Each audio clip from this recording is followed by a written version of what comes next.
Praise the lord. ప్రభు అయిన యేసుక్రీస్తు నామములో ఈ మా కార్యక్రమాలు వీక్షిస్తున్న మీ అందరికీ ప్రేమపూర్వకమైన వందనాలు తెలియజేస్తున్నాం. పరిశుద్ధ గ్రంథములో యెషయా గ్రంథము 43వ అధ్యాయం 2వ వచనాన్ని చదువుతున్నాం. నీవు జలములలో పడి దాటినప్పుడు నేను నీకు తోడయుందును, నదులలో పడి నువ్వు వెళ్ళినప్పుడు అవి నీ మీదకి పొర్లి పారవు, నీవు అగ్ని మధ్యలో నడిచినప్పుడు కాలిపోవు, జ్వాలలు నిన్ను కాల్చజాలవు. ఈ వాక్యములో దైవ సన్నిధిలో దేవునితో నడుస్తూ ప్రభుతో నిబంధన చేసుకున్న వారులారా, నీవు అగ్ని మధ్యలో నడిచినప్పుడు కాలిపోవు. ఏంటిది ఇది? అగ్ని కాలిపోయేది ఏమిటి? ఆత్మ సంబంధమైన విషయంలో చాలామంది ప్రారంభ దశలో ఎంతో వైరాగ్యముతో దేవుడు పని చేయటానికో సంఘములో చేర్చబడి ఎంతో విశ్వాసంతో ముందుకు వెళుతూ ఉంటారు. శోధన కాలం ఒకటి ఉంది. ఈ శోధన రాగానే ఆత్మీయతలో కాలిపోతుంటారు. ఈరోజు అదే, నువ్వు అగ్ని మధ్యలో నడిచిన అవి నిన్ను కాల్చుకో. అందుకనే పేతురు భక్తుడు రాసినటువంటి మొదటి పేతురు పత్రికలో 4వ అధ్యాయము 12వ వచనములో ఈ అగ్ని మహాశ్రమల గురించి చెప్తాడు.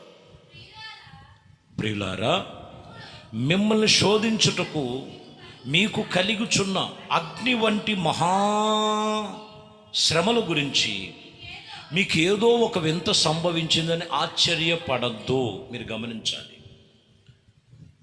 శోధన ఒక అగ్ని వంటితో పోల్చాడు దైవజనుడు పేతురు. ఈరోజు మనము ఆత్మ సంబంధముగా మనము నేర్చుకోవాలి. అగ్నిలో నీవు నడిచినా అది కాలిపోకూడదు. శోధనలో పడిపోయినప్పుడు చూడండి, కొన్నిసార్లు శోధనలో పడిపోయి దేవుణ్ణి మర్చిపోతారు, ప్రార్థన విడిచిపెడతారు, ఆత్మీయతలో కోల్పోతుంటారు. ఎక్కడ కూడా నీకు ఏదో ఒక వింత సంభవించిందని నువ్వు అధైర్యపడాల్సిన అవసరం లేదు. నువ్వు అగ్ని మధ్యలో నడిచినా అది నిన్ను కాల్చుకోకుండా ఉండటం అంటే శ్రమ కలిగిన లోయ ఉంటుంది. శ్రమ కలిగిన లోయను మేత భూమిగాను విశ్రాంతి స్థలముగా మార్చగలిగిన సమర్థుడు, శక్తి కలిగిన దేవుడు మన పక్షమై ఉన్నారు. ఈరోజు నువ్వు అగ్నిలో నడిచినప్పుడు కాలిపోకూడదు.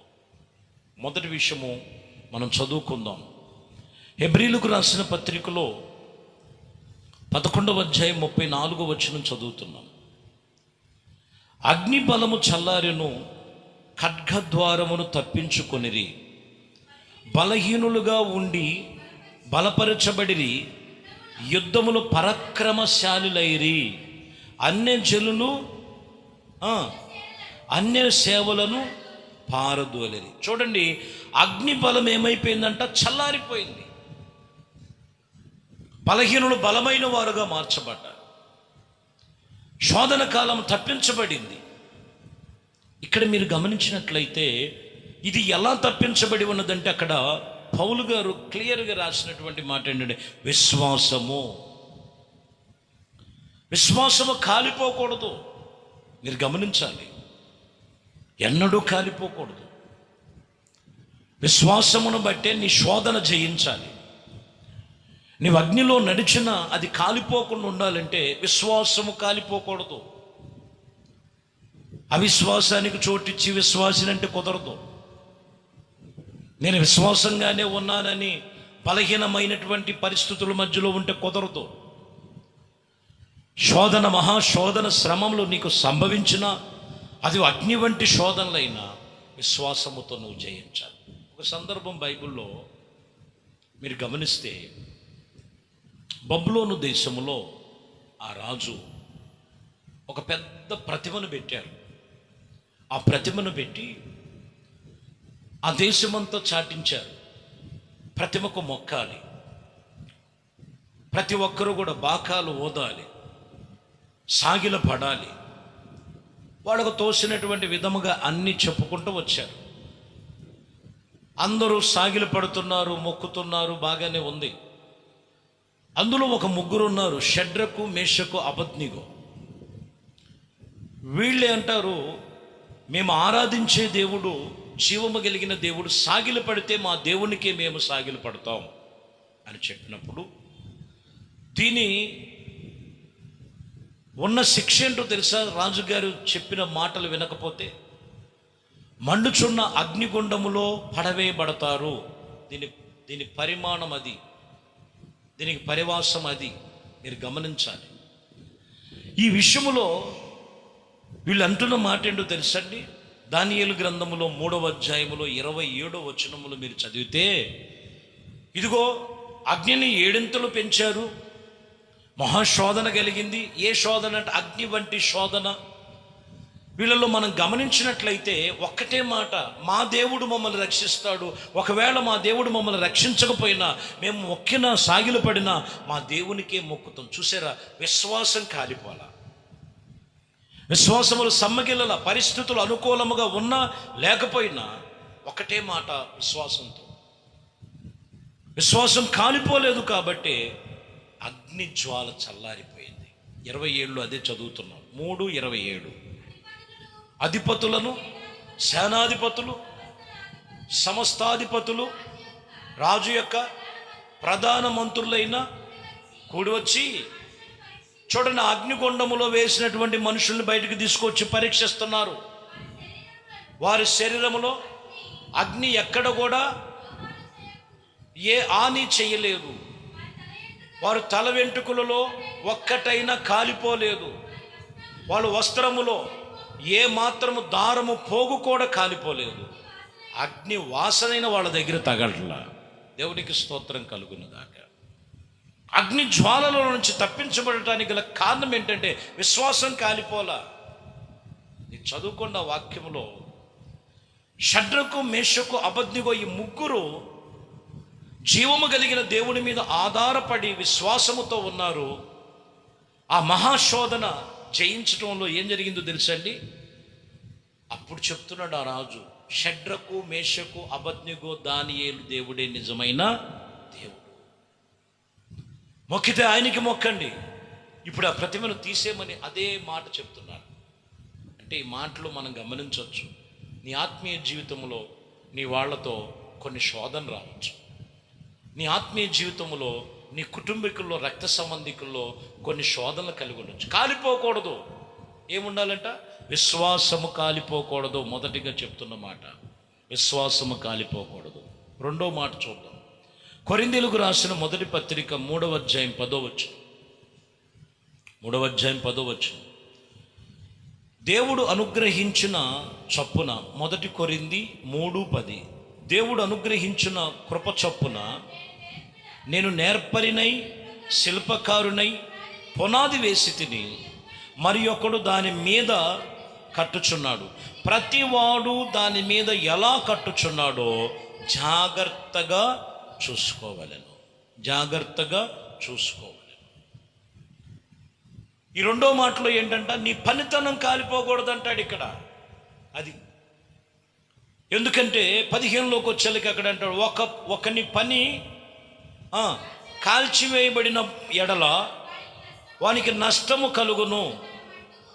అతడు తన మట్టుకు రక్షించబడును కానీ అగ్నిలో నుండి తప్పించుకున్నట్టే రక్షించబడును. మీరు గమనించాలి, వాని పని వానిని కాల్చివేయకోకూడదు.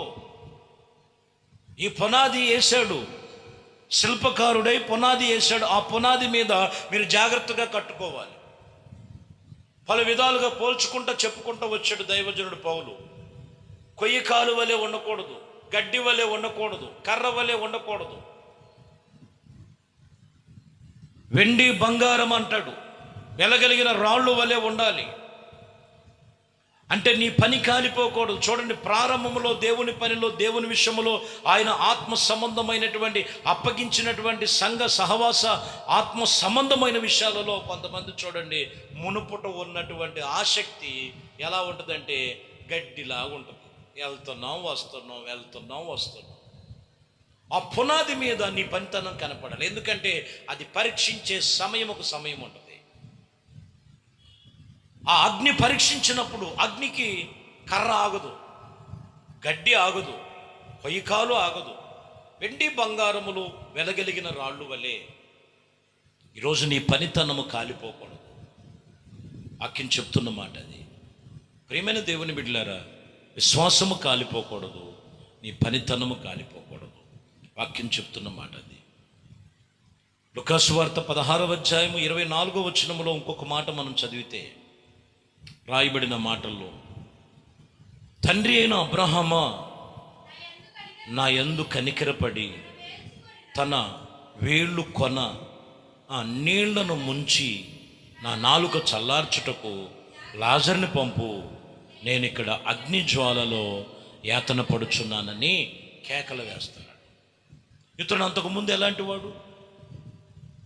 తన ఇష్టము చొప్పున దేవుడు అప్పగించినటువంటి నమ్మకత్వాన్ని పోగొట్టుకొని, దేవునికి నమ్మకం లేదు, దేవుడి మీద నమ్మకం లేదు, దేవునితో నమ్మే పరిస్థితులు లేవు. ధనము అని ధనాపేక్ష కలిగి ధనవంతుడనే పేరు కూడా ఉంది, మరొక పేరు లేదు ఈయనకి. కానీ లాజరు నమ్మకంగా ఉన్నాడు. నమ్మకత్వాన్ని పోగొట్టుకోవాలి లాజరు. దరిద్రతలో ఉన్న ప్రార్థన చేసేవాడు, ఆకలితో ఉన్న ప్రార్థన చేసేవాడు, దేవుడి మీద ఆధారపడినటువంటి వ్యక్తి. ఎవరు? ధనవంతుడు అయినటువంటి వాడు కాదు, దరిద్రుడైనటువంటి వాడు లాజరు. ఈరోజు మనం గమనించాలి ప్రియమైన దేవుని బిడ్డలారా, వాక్యం చలవిస్తున్న మాట, అగ్నిలో కాలిపోతున్నాడు. చాలామంది రోజుకి క్షణానికి నిచ్చెనరగా అగ్నికి వెళ్ళిపోయాళ్ళు ఎంతోమంది. అగ్ని జ్వాలలో పడకూడదు. బ్రతికి ఉండగానే యేసుక్రీస్తునకు లోబడి నమ్మకమైన దేవుని సన్నిధిలో నమ్ముకొని, నమ్ముట నీ వలనైతే నమ్ముటకు ఆయన చేయటానికి ఆయన సమస్తము సాధ్యపరిచే దేవుడు. కాబట్టి నీవు నమ్మకత్వం కాలిపోకూడదు. ఒకటి, విశ్వాసము కాలిపోకూడదు. రెండు, దేవుని పని కాలిపోకూడదు. దేవుడు అప్పగించిన రక్షణ ఆత్మీయతను కాలిపోకూడదు. మూడు, ఇక్కడ చెప్తున్న మాట, దేవుడికి నీకున్న నమ్మకత్వం కాలిపోకూడదు. చివరికి ఒక మాట చదువుదాం. కీర్తన గ్రంథములో 106వ కీర్తన 18వ వచనములో, వారు సంఘములో అగ్ని రగులను, దాని మంట భక్తిహీనులు కాల్చివేశాను. ఎవరు కాలిపోతారంట? భక్తిహీనులు. వారి సంఘములో అగ్ని రగలాలి, వారి సంఘములో అగ్ని రగలాలి. భక్తిహీనత కాలిపోవాలి. ఈరోజు భక్తిహీనత పెంచి పోషిస్తున్నారు. భక్తిహీనత కాదు, సంఘములో అగ్ని రగలాలి. భక్తిహీనత తొలగిపోవాలి. దేవుని యందు మరింత భయభక్తులు కలిగి జీవించాలి. ఇదిగో ఈ మూలవాక్యం అదే. నీవు అగ్నిగుండా వెళుతున్నా, నీవు అగ్ని మధ్యలో నడిచినా అవి నిన్ను కాల్చజాలు. నువ్వు కాలిపోకుండా ఉండటానికి మొదటిగా నీ విశ్వాసము కాలిపోకూడదు. రెండు, నీ పనితనము కాలిపోకూడదు. మూడు, నీ నమ్మకత్వం కాలిపోకూడదు.